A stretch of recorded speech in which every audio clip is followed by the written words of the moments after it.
2020 Women in Energy panel. We are very excited to have Susanna Berkowitz, Susan Harcourt, and Nicole McAndrew on the call with us today. Susanna Berkowitz is an assistant professor of business economics and public policy at the Wharton School, teaching managerial economics in the Wharton MBA program. She specializes in energy, environment, and development economics. Some of her current research projects revolve around energy efficiency adoption and the economic impacts of power outages. Susanna is also affiliated with Wharton's Business, Climate, and Environment Lab and the Penn Development Research Initiative. Susan Harcourt is the Chief of Staff to the CEO at AES Corporation, one of the world's leading power companies generating and distributing electric power in 13 countries. Prior to her current role, she was a director in the Mergers and Acquisitions Group, where she led the acquisition of renewable projects in the U.S. and worked on projects throughout Africa, Asia, and Brazil. Susan began her career at AES in the Africa-focused Business Development Group, and before joining AES, she was an economic analyst with the U.S. government. Nicole McAndrew is a senior pricing manager at Sunrun, the leading home solar panel and battery storage company in the United States. At Sunrun, she's focused on consumer pricing for their financial and hardware products, as well as curating a market growth strategy across the West and Southwest. Prior to Sunrun, Nicole worked on the consulting team at Power Advocate, working on supply chain transformation for oil and gas companies. As can be seen, the panel members bring a wide variety of experiences in the energy industry and in academia. We hope this panel will be informative and educational for everyone in attendance tonight. In addition, be sure to take note of any questions you may have for our panel members, as we will be holding a Q&A session at the end of the call.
Okay.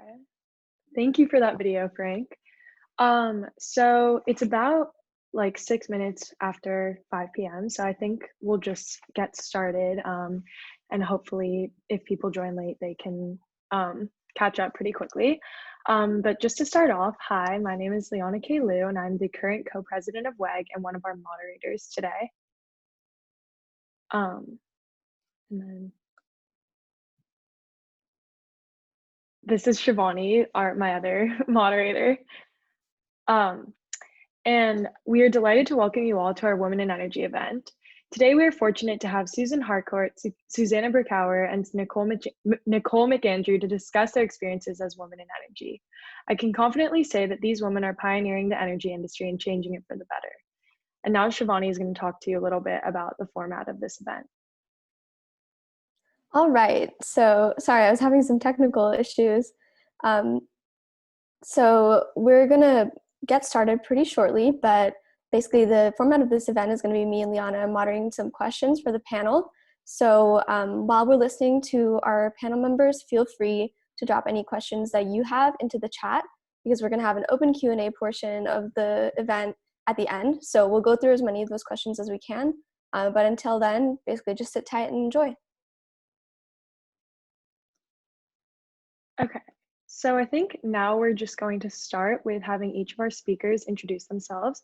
We're going to start with Susan Harcourt, who has brought a video with her from AES, and I'm going to share that right now. All right.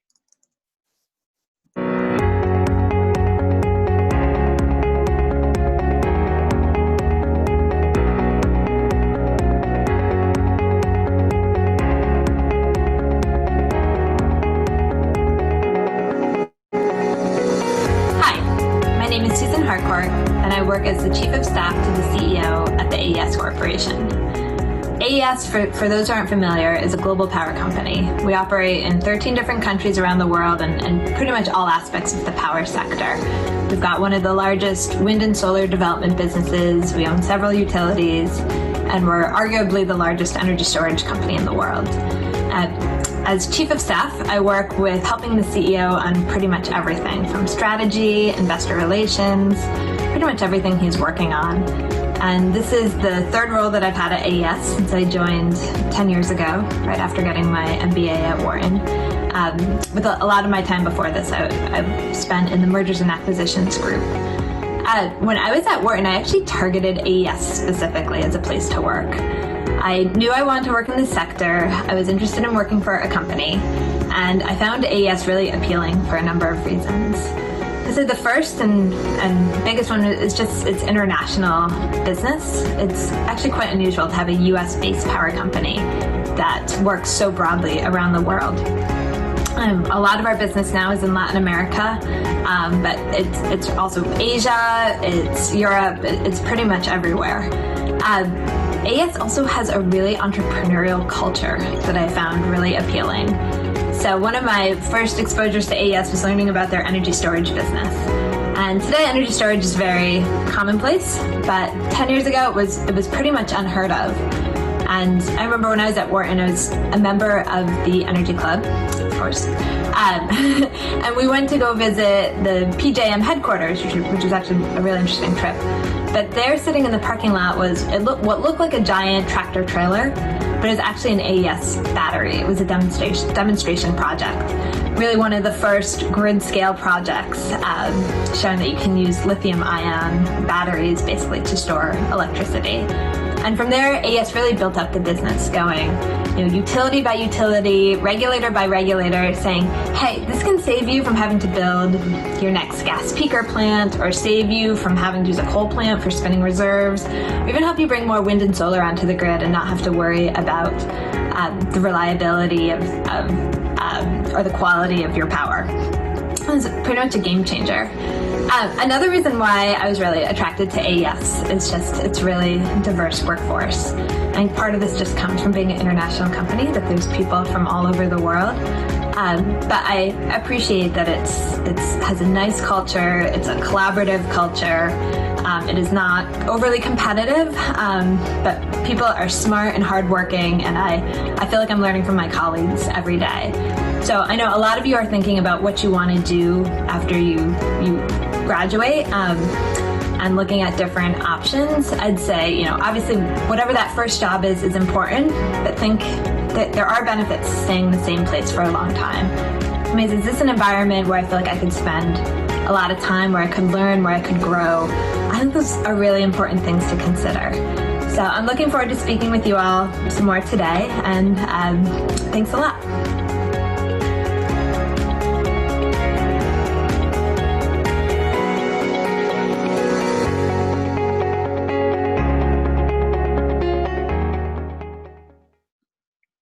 Okay, well, thank you so much for that, Susan. And so I think now we'll move on to Susanna and then Nicole so that they can introduce themselves.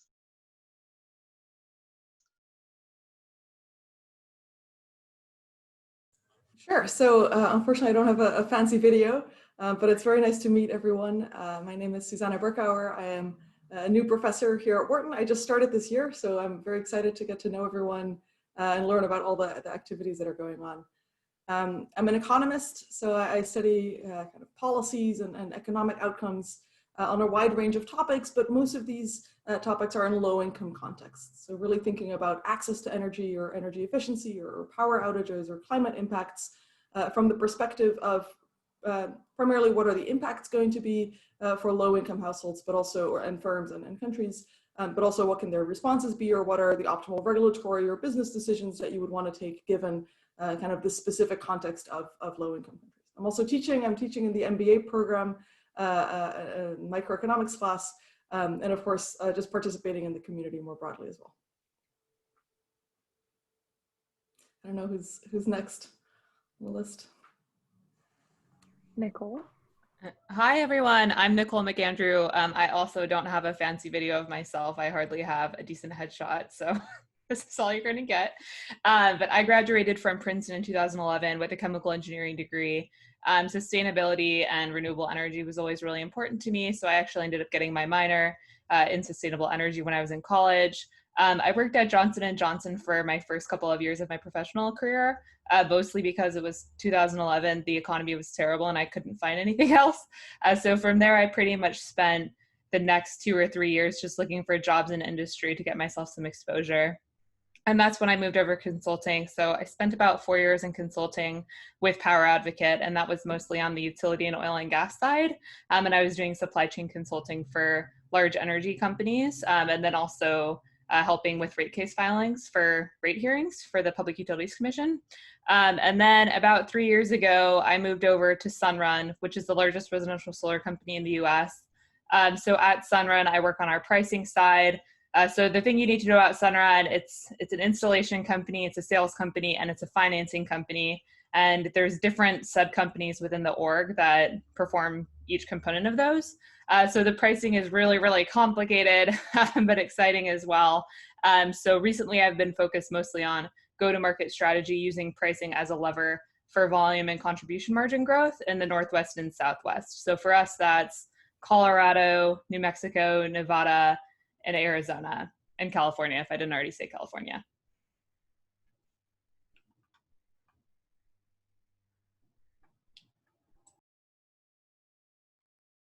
Okay, so with those intros, we're just going to jump straight into our questions. So to start off with kind of a broad-based one, how did each of you get into the energy industry, and then how did you find your specific niche?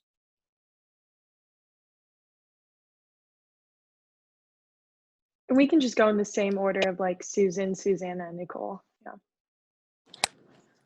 Okay, thank you. And I also have two of my colleagues, Medelka and Natalia, who are on the call as well and who very kindly helped with the fancy video. This is probably true for many people on the call, but I've just always found energy and more generally infrastructure really, really interesting. And it took me a little bit to figure out which aspect I found interesting. I graduated from college in 2005. I went to Yale undergrad and studied economics and international studies. And I first started working on kind of the foreign policy aspects of energy, which is really interesting, but was a lot of time kind of alone in front of a computer, reading and writing.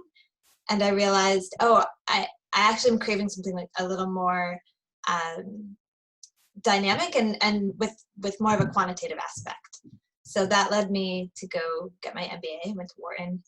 I actually also did a joint degree program with Johns Hopkins, which had an energy specialty. And I think, this is 10 years ago. Actually, I started school in 2007, so 13 years ago. And back then, there was actually a lot less interest in energy than there is today. So I think today, and you're lucky, there's just such good resources. At Penn, you've got amazing professors. And then that's how I joined AES, really starting on the business development side, so working on new projects, which kind of combined a quantitative side, a stakeholder management side, a reading and negotiating contracts, which was also really interesting. And that's where I went from there. Great, yeah. So I worked in the private sector first out of college, working in London and in Kenya and South Africa, and kind of had maybe a little bit the opposite experience where I worked in the private sector for a little while and then went back to grad school, and I was like, some of these broader questions about what the right policies are or what the economics of some of these policies are. So I kind of came at this also in part from an interest in emerging markets as well. And then from that perspective, energy is just such an important issue over the next century. And we know so little about it, especially in emerging markets in terms of what's going to happen and what the forecasts are. So that really interested me, and I thought it was an important thing to study. And then, so that's kind of the topic. But then I guess my work is really in academia, it's research, it's in economics. And so from that perspective, the thing that interests me is asking, when you have, for example, a government program like a subsidy or a tax that's trying to incentivize firms to invest in renewable energies or try to take into account some of those externalities in terms of climate change, what are the optimal policies that a government can actually do to do that cost effectively, or to do that in a way that actually also supports economic growth? So those types of questions, just like actually taking a step back and trying to understand what's actually going on, and what are firms doing, and what are firms missing out on, and how can a government incentivize those, that really interested me. So I'm excited to be doing that now, and there's a number of roles. So even outside of academia and kind of consulting or in regulatory settings where people are asking those same questions. So there's definitely a lot of opportunities for that work if you're interested.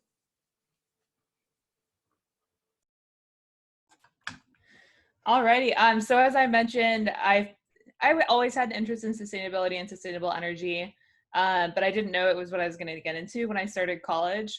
Chemical engineering and renewable energy don't generally go hand in hand. It's more like petroleum engineering and how do we get gas out of the ground and make energy out of it, which isn't what I ended up wanting to do.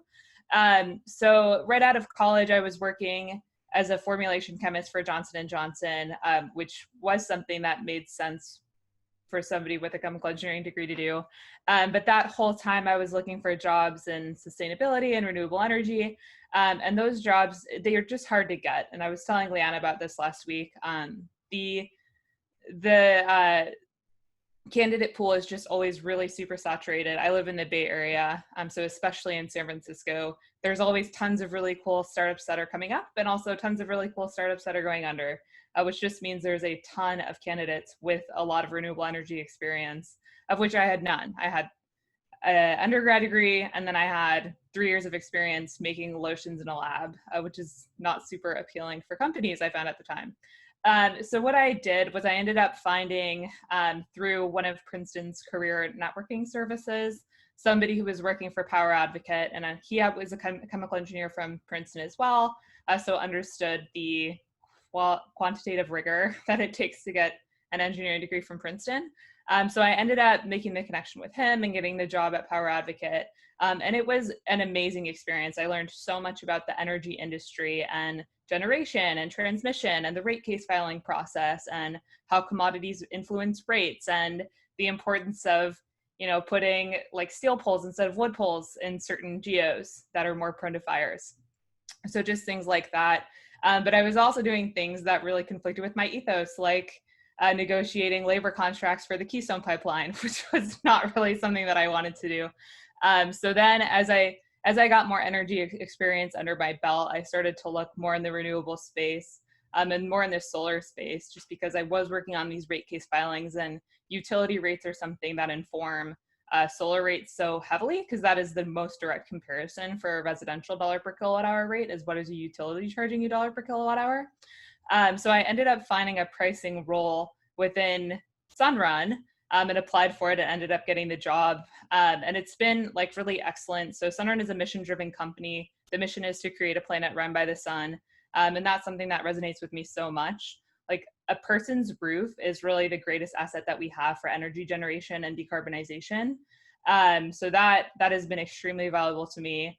And I will say the day-to-day of like working at Sunrun is not terribly different from working in consulting the way I was before, because I was negotiating prices. I was enabling contracts, which is not too dissimilar from what I'm doing now, but it's really just the mission and like the output of what I'm doing and the end space of like what my work enables that is just so much different now than when it was when I didn't work in renewables. Great answers from everyone. And sort of building upon like that work environment, what does a typical day of work look like for each of you? So in my current role, I'm the CEO's chief of staff. So it's a very specific job in that I basically work with our CEO all day long to see exactly what he needs. And it ends up being a combination of kind of helping him with whatever he's working on, and then also working on projects that are important for the company where there's not necessarily a clear owner. So just to give a sense, so we're a publicly traded company, we have an earnings call coming up.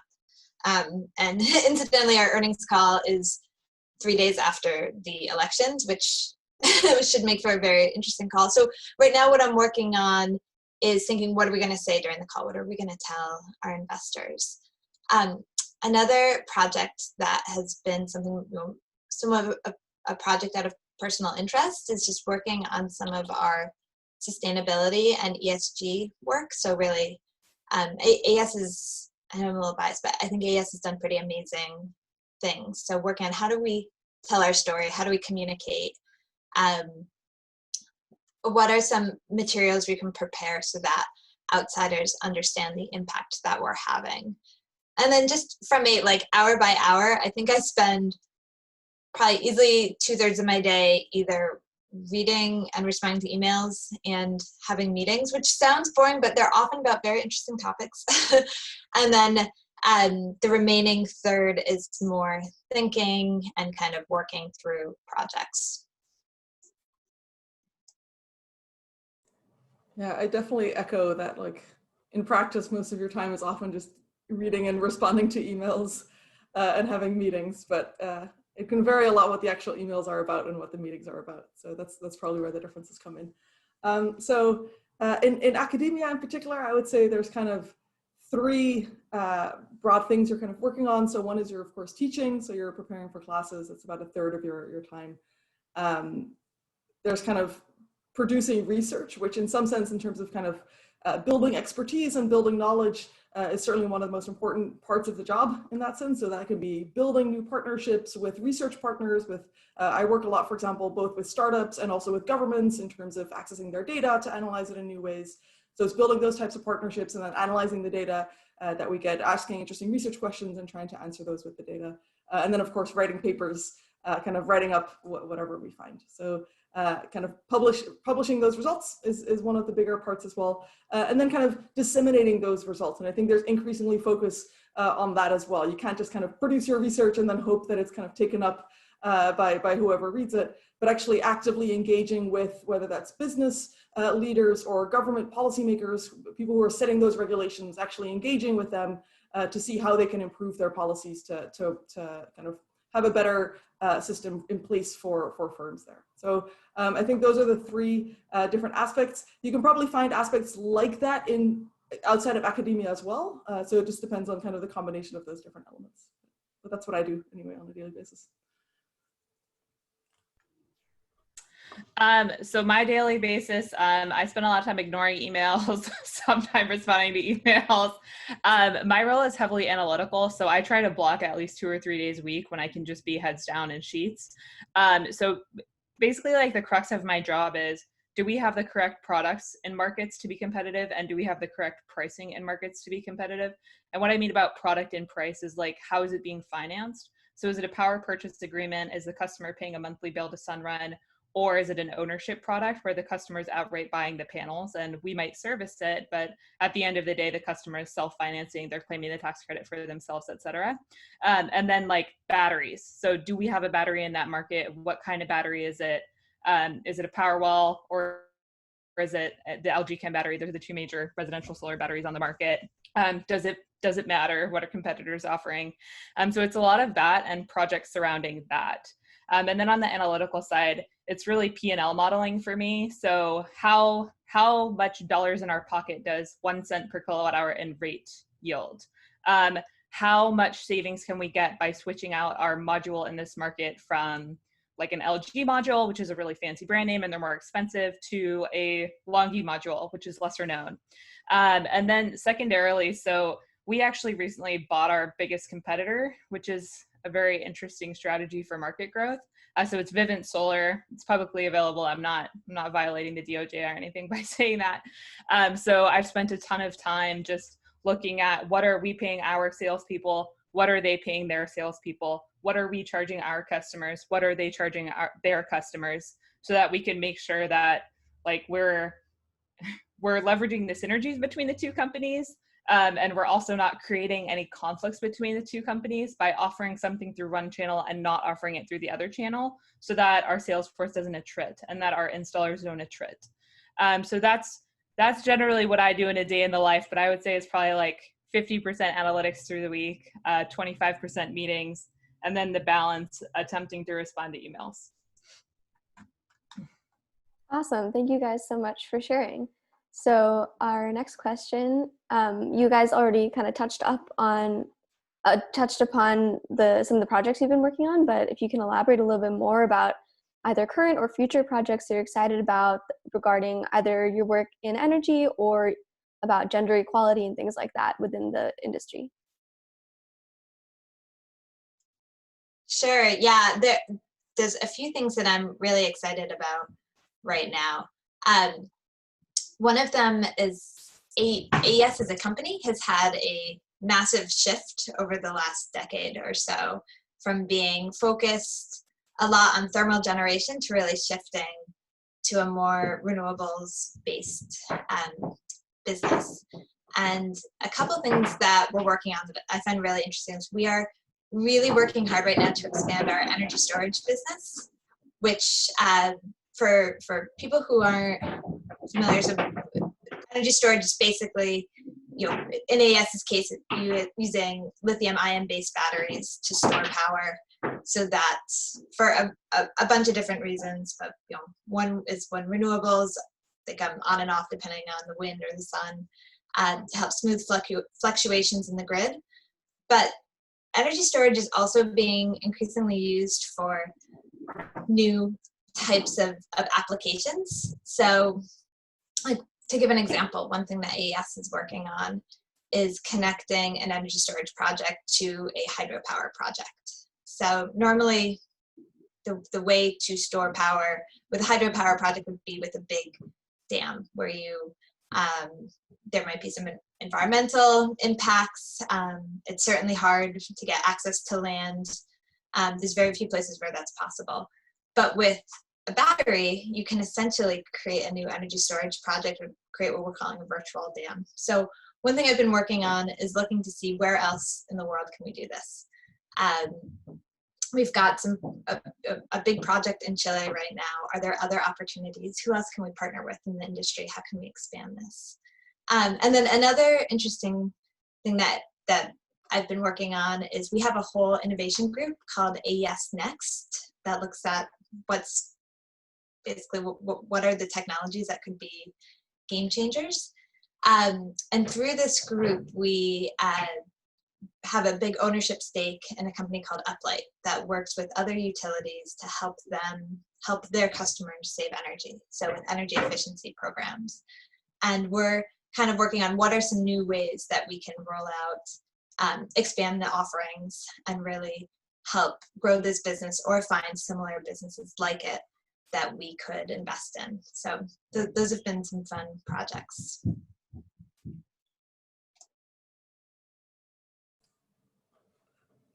So I'll follow up on that. So I guess, so in academia, projects really focus on papers. So I'll maybe mention briefly two papers that I've been working on. So one is on rural electrification. So in a lot of countries around the world, a huge segment of the population often doesn't have access to electricity. And there's a lot of government programs that are trying to provide that access, right? Huge infrastructure programs reaching out, especially into rural areas where households often don't have electricity. And so one of the questions is, what are the impacts of that on families who are living there? And also what's the political economy behind that? And what are the costs for utilities in terms of the cost of extending the grid and actually maintaining it versus the revenues that they're gaining from those customers? So there's a lot of interesting questions there. It's been raised, which I think is a really interesting and important point. This kind of rural electrification push is very similar to what the US had in kind of the 1940s and the 1950s. And it's often mentioned that this was a huge driver of women's empowerment, because things like a dishwasher or a refrigerator or other kind of home appliances allowed women not to spend hours every day doing those types of chores, but actually freed up their time to be able to do other things and to leave the home and to do things like that. So that's been talked about a lot. And so we're essentially trying to see, in a lot of low-income countries where it's in many ways kind of similar, where it tends to be women who are staying at home. So when you provide electricity, are they able to use that to buy appliances and to reduce the time that they have to spend on some of these chores and maybe start a business or invest their time in some other kind of more productive way? So I think that's a really interesting potential channel. There's debate certainly about how large that impact actually is and whether there's other things going on as well, but I think that's why it's interesting to research, to actually understand What are the impacts for women in particular in households? Do you see women's empowerment from that? Because a lot of money is being spent on these types of programs, right? So we want to be able to say, is this actually an effective use of money, or is it really threatening the financial stability of utilities without really generating those socioeconomic benefits? So that's one project. The other project that maybe you don't traditionally think of as energy, but cook stoves are certainly a source of energy, right? They're primarily kind of wood or charcoal types of cook stoves. But a huge segment of the world's population, about half of all households in the world, still use traditional types of cooking. And if you've been in California recently, you'll have kind of a small taste of that. But the air pollution that comes from that type of cooking is incredibly unhealthy, especially for women who tend to be the people actually operating those cook stoves. So it's a really important global health problem. Is how are people actually cooking inside their homes, and can we find ways to improve on that? It's a really big problem. It's really hard to solve. A lot of people have been trying to solve it, but I think that's such an important issue to work on as well. So I worked on that a little bit and trying to think what potential solutions are, but certainly there's a lot more to be done there. I'll hand it over to Nicole after that. Thank you. So interestingly enough, my two major projects fall into very similar categories, but in a very different way. So two things I'm very excited about are energy storage and electrification, but in the context of residential solar, it means something very different. So on the energy storage side, batteries with residential solar systems, it still is a relatively new technology. They first emerged in Hawaii in probably like 2016-ish. And we really started ramping up how many batteries we're selling in California in 2020, because with the prolonged fire seasons and with PG&E proactively turning off power and I don't know what the correct word is, but turning off power and driving people into blackouts to avoid forest fires, consumers want energy. Like, you don't want your power to go out in the middle of the day. And the easiest way for them to avoid that is by having a solar system that has a battery attached to it. So we actually just launched batteries in all markets last month. So anywhere in the US, whether or not it's a fire-prone market, whether or not it's a market that gets blackouts at all, Sunrun has now a storage product in every single market, which is awesome. It's super exciting, and it's something that we would have never guessed would have happened, 2 or 3 years ago. And on the cost side as well, the costs of these battery systems are just coming way down. It's come down by like thousands of dollars in the past couple of years. So it just makes it more accessible for consumers. And the piece that is exciting for that, not just being, backing up your power and being able to get yourself through a blackout, is grid services opportunities. So during times of peak usage, instead of having to build another gas-fired power plant, companies can rely on residents. Sorry, my dog just got home, so he's distracting me right now. You can't see him, he's out of the frame, but he's being very needy. But instead of consumers getting dirty energy during times of peak demand, the grid can just draw from consumers' batteries instead, and the consumer can get paid for it. So it's not only do you have this battery on your system and you're getting clean, reliable energy, and you can protect yourself from blackouts, but you're also getting paid to have it there, which is just incredible. And it's something that you could have never thought of 5 or 6 years ago. And then on the electrification front, so we're really driving toward a solar plus battery strategy in California. And the electrification piece is people tend to use more energy over time. They don't use less. And solar panels degrade over time. They don't get any better. So the electrification piece is really just selling larger oversized systems. It's better for us because selling larger systems get the company more money. It's better for the customer as well, because if they increase their usage after going solar, or if they purchase an electric vehicle, they now have enough solar energy to meet their entire demand, instead of just having 100% offset day one. And then once they buy an electric vehicle, they also have to supplement that with energy from the utility. They can get it all from their solar system. So both of those are projects that we're actively working on. And I will say, like, trying to convince somebody that they need a solar system is hard. Trying to convince somebody that they need a solar system that's 120% of their current usage is even harder. So just trying to figure out the correct strategies and discounting to incentivize customers to get there is an interesting challenge. And that's it from me. Great, all very exciting projects. So on a slightly different note, what has been the greatest challenge of being a woman in the energy industry? I just want to say quickly, I find it's been wonderful hearing about both of your jobs. Just sound really fascinating. I don't know that the energy industry, as I've experienced it, has any particular challenges for women. And granted, I've never had a role like working in a power plant or in some aspects that are very male dominated.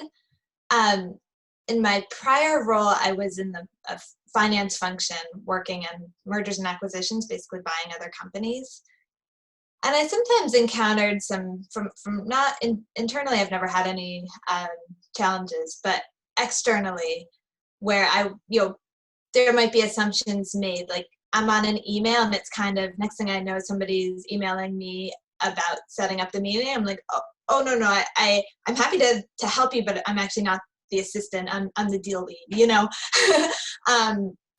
which I think is just gender stereotypes that I think are changing. I hope are changing. And I think seeing more and more women in senior positions in the sector and not just in energy, but in finance too, I think really helps move the needle. I have 2 small children who you may hear, they're in another room, but you may hear them. And I found just in the 10 years, that I've been paying attention to the industry, that some of the norms have really changed around not just having an expectation that women are the caretakers for children, but also men. I have a number of male colleagues who will say, oh, I have to miss this meeting because it's my kid's pediatrician's appointment. And just anecdotally, I don't think that was the case 10 or 15 years ago. So I think even though I've had a couple experiences, I think everything is moving in the right direction. So I haven't worked in the energy industry per se, so maybe I'll more broadly speak about economics, because that's where I did my PhD in, and I imagine that some of you maybe are taking economics classes or interested in the energy economics side of things or things like that. I think the field of economics certainly has had a bit of a reckoning in kind of how it's treated people of color and women in the past. I think there's finally kind of a conversation nationwide among economists about how to change that for the better.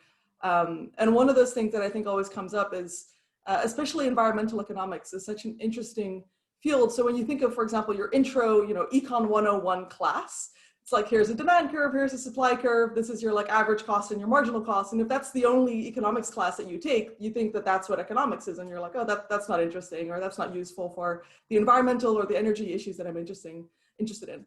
When in reality, there's a lot of economists who study really interesting topics in energy and environment.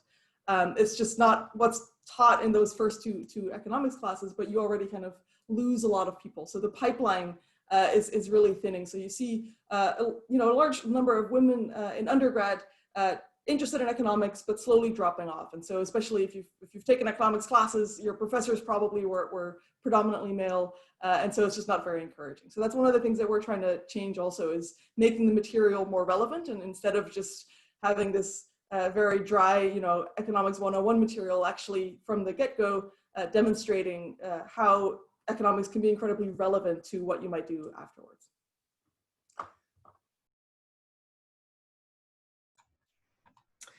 Yeah, so I think I graduated late enough that I've never really thought of myself as being a woman in energy. I've just thought of myself as being a human in energy.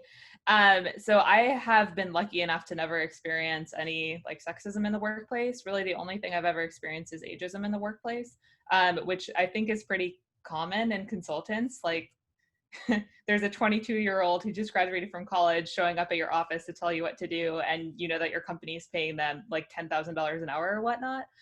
So I would just say, like, being a young person in the workplace, especially in consulting and in a male-dominated industry, that does not mix well with hubris. So just prove yourself and like say things that are intelligent and make sure that you get your voice heard, and the rest will take care of itself. And if you're working at a place where you're doing an excellent job and you're doing everything that you're asked for and more. And you can articulate your thoughts well and you have a seat at the table. If that's the case, that's exactly what you're doing, and you still don't feel like you're being respected because you're a woman, then that's not the right place for you. There are places that exist that don't have that. I guess the other unique thing about Sunrun, our CEO is a female.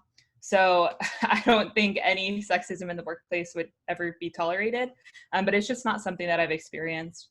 I've also been really lucky to have great male and female mentors. And when the mentors have been male, they've thought it's really important to find me a female mentor as well. So I would just say, like, position yourselves with people like that, work at companies that have leaders like that. They do exist. And if it doesn't feel that way, then you're probably not in the right place. Great, thank you for those answers. It's very reassuring to hear. So our next question is, what are some of your greatest achievements, both in your career and just broadly energy related?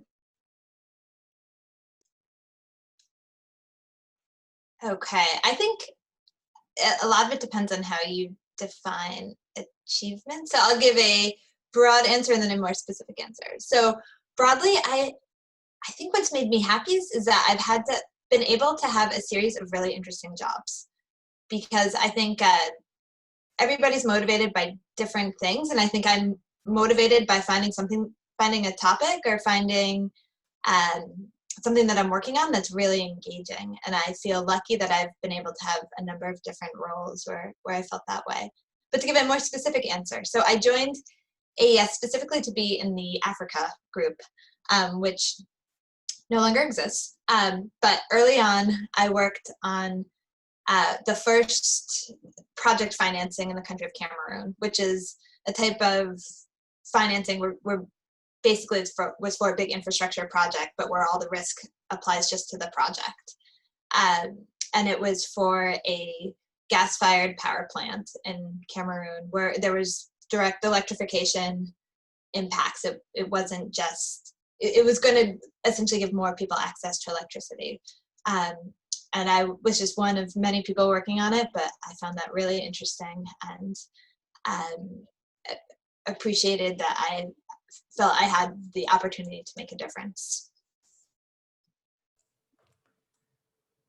Yeah, I feel a little bit like I'm too young to talk about my achievements. I feel like ask me in 20 or 30 years and I'll see if I've really achieved anything that I want to achieve. And so instead of that, I'll just echo what Susan also said. It's just, I think, just finding things that I've really enjoyed working on and being challenged and being interested in those things. I think that's not always a given. I think it takes some time to figure out what that is and to get there.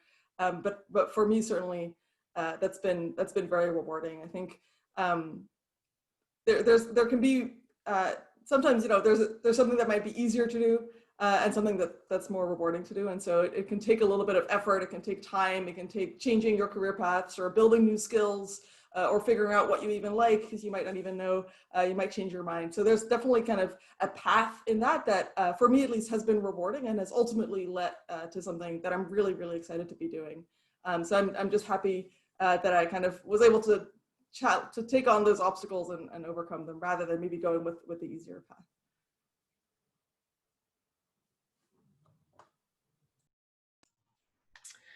Okay, so achievements outside of energy, just in general. I've always thought that menteeing younger employees is really important and something that I find a lot of satisfaction in. And it's also something that you don't see a lot of in the workplace. So especially at big companies that can be really bureaucratic and, you know, it's kind of everyone for themselves. Actually just taking the time to sit down and mentor somebody who's brand new to the company or even brand new to just working in general is really important. So that's something that I've always taken a lot of pride in, especially when I was a consultant. And actually just, if someone's struggling, instead of letting them sit there and struggle and be miserable when they're working crazy hours and they're in a city that's not their home, just sitting down with them and making sure that they understand what they need to do and that, you know, what they're being given in terms of projects like aligns with their skill set and aligns with what they're interested in. So that's always something that I really advocated for when I was in consulting, and I still advocate for it at Sunrun. And then just more generally in energy, this is not my achievement. This is the company's achievement that I was a part of. But the Illinois solar market, if you look at the total solar installed capacity on the residential side over the past 2 or 3 years, that market has exploded. It's absolutely incredible. Illinois is not something that you would look at it and say, there's a booming solar market. It's super sunny there. Everyone should have residential solar. But there was this really lucrative, what are they called? SREC, State Renewable Energy Credit program that launched, and the solar market absolutely exploded. And it is something that I had a great part in because I came up with our pricing. I did all of the competitive research to make sure that the product would sell there. I did all the utility research to make sure that the product that we were offering would drive value for customers. But it's just something that's so exciting to be a part of, that this market that you would have never thought would be a booming market for solar now is. And that means anywhere can be a booming solar market with the right credits. I want to just actually jump in and echo what Nicole said also about mentorship, which I totally should have mentioned as well in my response, which is actually engaging with people who are coming up, people who are maybe not as familiar or not as well trained, just like engaging and providing opportunities for people, whether that's undergraduates or graduate students. I think has been incredibly rewarding, but also I think is finally changing. So I just wanted, when you mentioned that, I was like, oh, of course I should have mentioned that too. Wonderful answers. So we're getting kind of close to the end of our time, so we're just going to kind of combine the last 2 questions. So what would you say the future of the energy industry looks like in general, and then in terms of diversity in the sector? And then what advice do you have for young women, and then also just like undergraduates in general who are interested in breaking into the energy industry?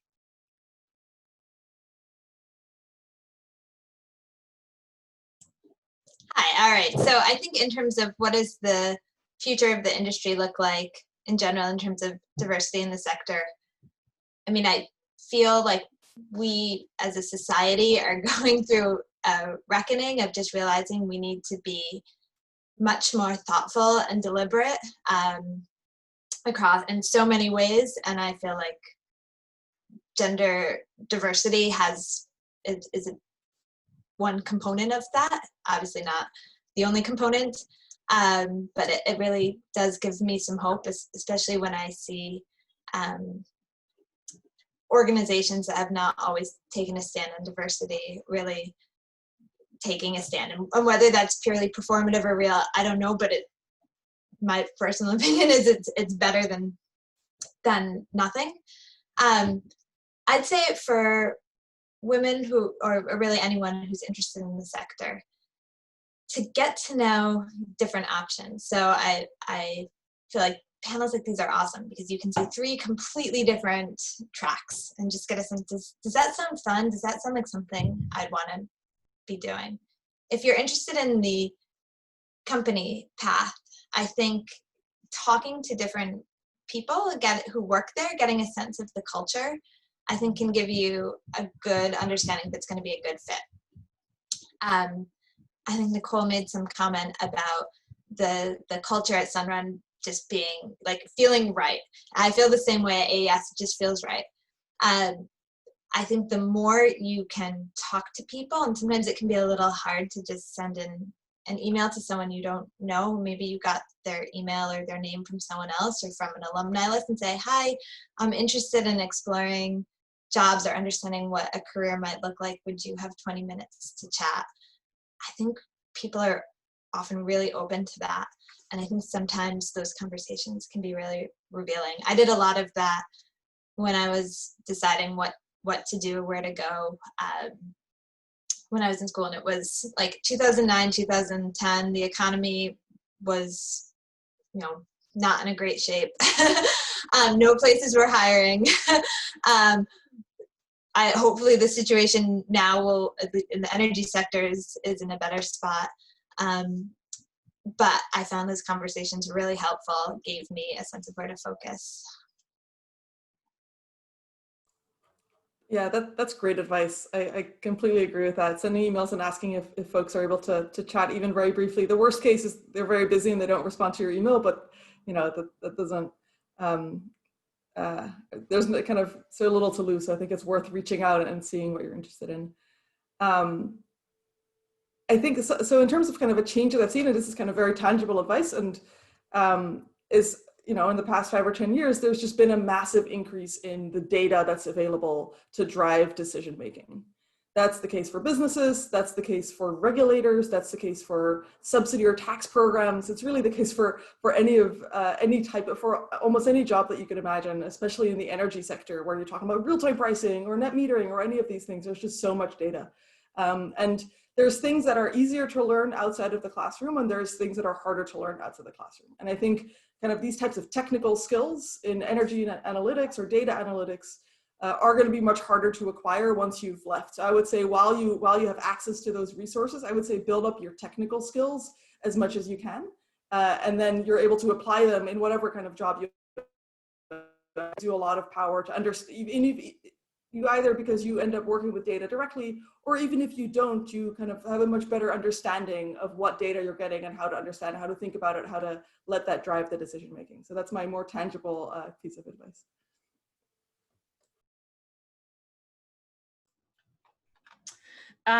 Yeah, so my comments are very similar to Susanna and Susan in terms of where the industry is going. I will say, like, when we conduct surveys for whether or not people want solar, people want solar. Like, it's not a question anymore. People want to decarbonize, and people acknowledge that, you know, we can't continue on the path that we're continuing on if we want to have our children be able to grow up in a world that can foster life. So things are definitely trending in the right direction. Costs are coming down. It's more affordable than ever before. And it's no longer, and it hasn't been for a long time, solar is not this thing that only rich people can afford or thing that takes 13 years to pay off. That's just not the case anymore.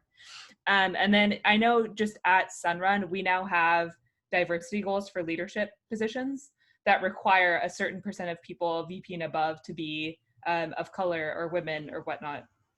Which is great and super exciting, because I will say, like, on the sales side of the business, it still is very male dominated, and that is changing, but it's changing more slowly. And then my advice on what to do to break in the energy industry. I'm sure anybody who did their undergrad at an Ivy League school knows that it's investment banking companies and consulting companies that come to do recruiting events at the school. I don't think Sunrun has ever come up with a banner and like, who wants to come work in residential solar? So you need to be your own best advocate. You need to be finding those companies and reaching out to people.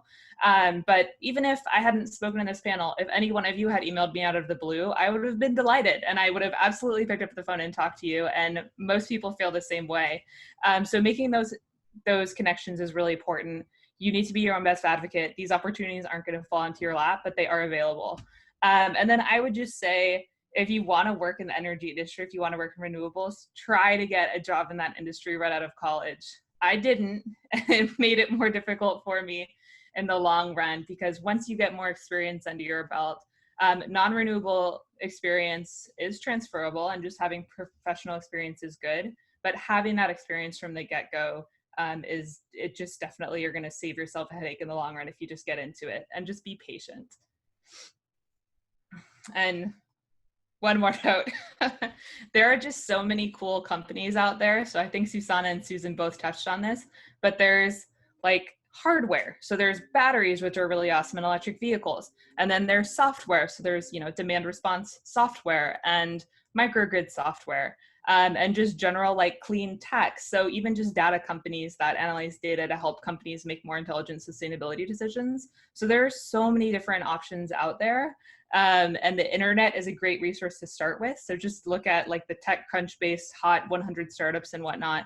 But you just have to use those resources to your advantage and figure out, like, within the renewable energy industry, what do you want to work in? And if you don't know, just start something that sounds cool. Awesome. Thank you all so much for answering our questions. And now we don't have much time, so we're going to do kind of a short and open Q&A session. We already got a couple questions in the chat, but everyone else, please feel free to drop them and we'll get to them if we have time. So first question is, have any of you all read the book Confessions of an Economic Hitman? And if so, how has it affected the way that you see your work or the projects that you've been doing?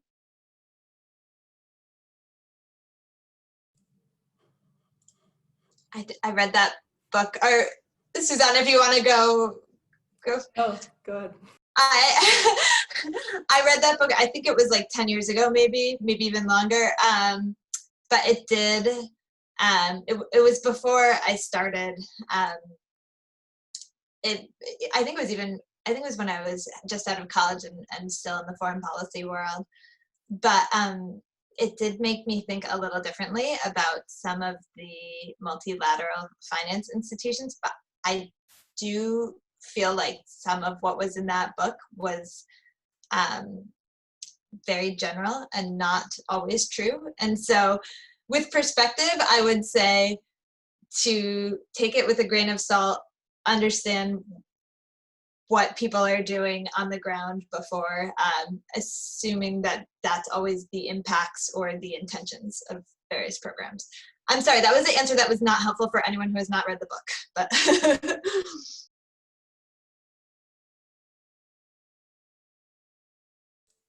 Yeah, I haven't actually read it, so I'm not really able to answer your question. But if you have a specific question, I just read the SparkNotes version very briefly. If there are specific questions about international financing or international organizations' role in infrastructure financing, I'm happy to chat about that.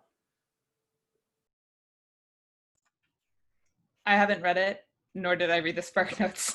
So.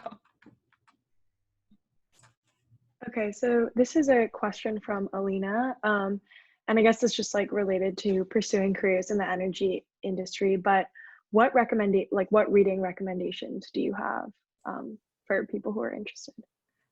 I'm going to plug my old advisor at UC Berkeley. Her name is Catherine. Well, actually, let me give a general plug for the Berkeley Energy Institute. They have a weekly blog that you should absolutely sign up for. It's every Monday morning. There's like 8 faculty members every Monday. It's a different faculty member, and it's some energy topic, usually in the U.S., generally kind of California heavy, but also more broadly the U.S. and sometimes internationally as well. So that's the Berkeley Energy Institute. They have a weekly blog, and every November, my old advisor Catherine Wolfram, her blog post is on the best energy books from that year. And so you can go back and look at like I'll post the link, the 2019 energy books. You can go back to 2018 to 2017 if you're interested. So there's a good selection there. But I don't know if there's specific ones that Susan or Nicole want to recommend as well. I love the Energy Gang podcast, which just talks about policy issues. It talks about new technologies. It's just an awesome summary of everything that's going on. I mean, I think the most recent one was about understanding some of the big corporate announcements recently that I found really interesting, really actually helpful in my job too. Yeah, I second Energy Gang. That podcast is excellent. There's actually one with the Sunrun CEO, and it was fun to listen to. You definitely see like a different side of her too, because seeing her work is a little bit different than that. I found the grid to be helpful. It's dry, you just kind of have to slog through it. But if you want to know about like energy infrastructure in the US, that's probably the best one. But it's not very fun, so don't be tired when you read it.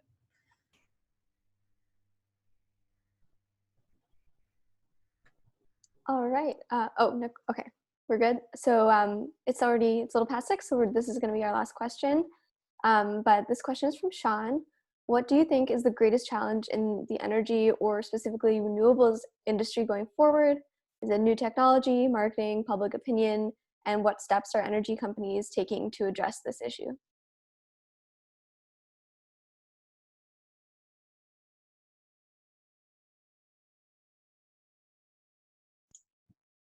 I can jump in. One thing I think about is we, as a country, obviously have a huge reckoning around climate change and moving to low emission technologies. And I feel like we have amazing technologies right now that can get us most of the way there, but we don't really have anything that can get us all of the way there.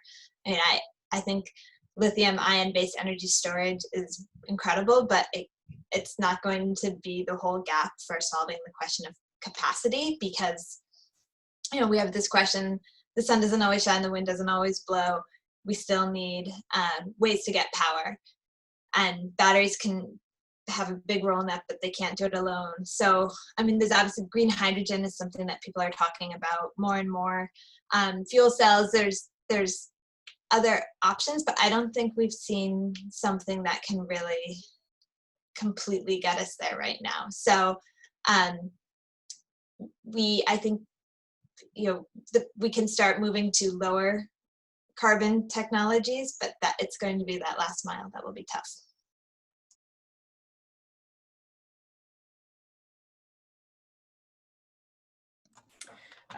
Yeah, so my comment's really similar to Susan. The technologies, for the most part, exist. So it is all about adoption for the time being. And it really is, it's about like actually investing the money and moving to that type of infrastructure. So even with residential solar, like everyone who owns a home has a roof. Not everyone who owns a home has rooftop solar. And it's really like, it's a money thing, right? So you can't force somebody to spend money to change their way of procuring energy to their home. And they're not incentivized to do that in a lot of places either. And like oil and gas companies also are still so deep in the pockets of our politicians. So that's a problem as well. And then lastly, like, honestly, like stubbornness and like the disbelief of like what I do and my actions don't have an impact on the entire problem, which is totally not true. And just like people's unwillingness to have their air conditioner 1 degree warmer or 2 degrees warmer, or switch from a mostly meat-based diet to like a more plant-based diet. So just those small little things as well, which like when it's every single person on planet Earth, it makes a really big difference. I'm talking mostly about developed countries, so I'm guessing that Susanna might have different perspectives on other countries, but at least like in the US, that's what my thoughts are. Yeah, I mean, I can go on a whole different tangent with a lot of things in developing countries, but I mean, just to build off of also what you both said, in terms of there being the incentives. So there's certainly some people want to contribute and they're happy to kind of invest money and maybe lose some money in order to invest, but a lot of people won't do that. And so you can imagine industries doing that themselves, but I think there's also a real, and economic theory would also say there's a real role for government regulation, right? For taxing, like the carbon tax is really the best example of that. If you just have a carbon tax that reflects the actual cost to society in terms of, health implications and floods and all those things, if you actually have just an accurate carbon tax, companies should respond to the incentive that sets, right? Even if they're still just going for the cheapest thing, with the right carbon tax, solar is going to be the cheapest thing, or wind is going to be the cheapest thing in a lot more scenarios. And I think as kind of they've also said, the technologies in many cases, not completely, but in many cases are there. From an economics perspective, we kind of know what the right policies are, but still we're not seeing those right policies, right? So in many cases, I think it's a political question. You see some countries who have a lot of really great policies, who are making really quick changes, other countries who aren't doing that as much. And in part, that's going to be due to just the different government policies. So I think there's a huge scope for people working on that, actually making changes in that when having a big impact as well.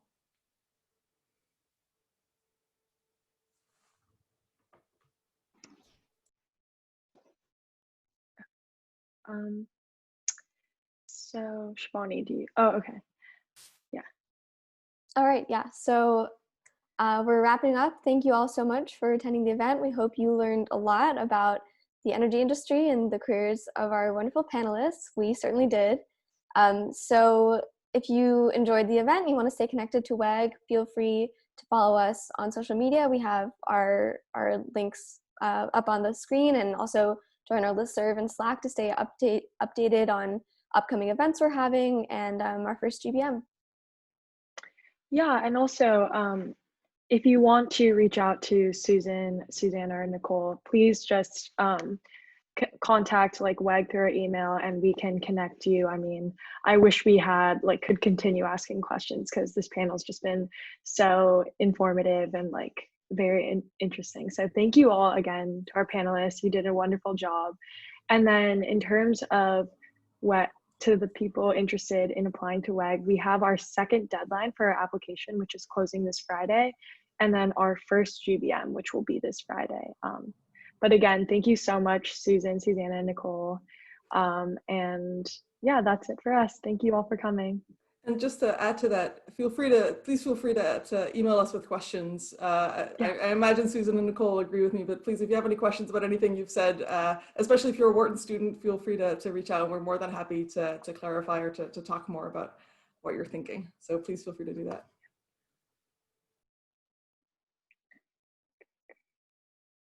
Thank you. Thanks so much, everyone. Yeah. Thank you guys.